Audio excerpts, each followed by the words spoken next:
kapag may nakita kang ganito sa pag-uusapan natin, kunin mo iyan kung gusto mo. Kung ayaw mo naman, di syempre huwag mong kunin.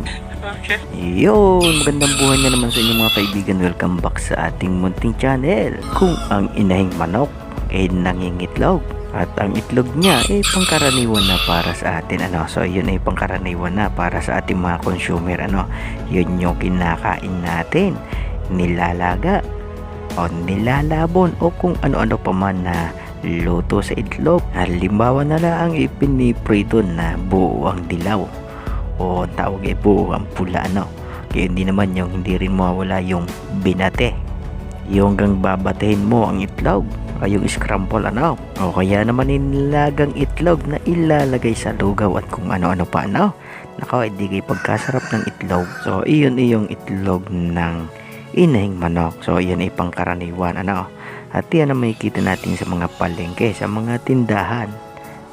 Pero alam nyo ba na kapag kayo nakakuha ng itlog na mula naman sa tandang o ika nga itlog ng tandang na manok o ng roster kunin ninyo at huwag nyong ipagsabay o ipakita kahit kanino.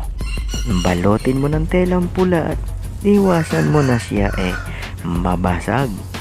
So iyan magagamit ninyong agimat na maaring maghatid sa inyo ng swerte. So paano naman at saan? So maaring yan maaring maghatid sa inyo ng sunod-sunod na panalo sa sabong. So kayo mahilig magsabong, nako, ganun lang ang gawin ninyo bago kayo pumunta ng sabungan. Kapag kayo nakakuha ng itlog na kayan, so iyon itlog ng tandang, so maliit iyon sa pangkaraniwang manok, itlog ng manok maliit iyon. So ang gagawin ninyo bago ninyo ilaban ang inyong manok, ibabad nyo yun sa tubig ng halos magdamag. At dapat bago kayo makaalis o pumunta sa sabungan makainom doon yung inyong mga panabong na manok. Ibig kong sabihin iyon ang ipapainom ninyo sa inyong mga laga.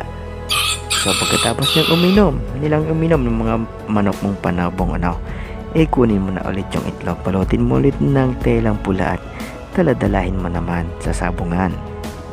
So mas magaling ka kayo makakapunta ng maagap sa sabungan at makakapaglaban bago magtanghalian. Dahil pinaniniwalaan na mas maganda ang bisa niyan o mas tumatalab ang bisa niyan kapag pasikat ang araw hanggang sa katanghaliang tapat. At yun nga ang bisa ng itlog ng tandang na manok kapag kayo nakakuha.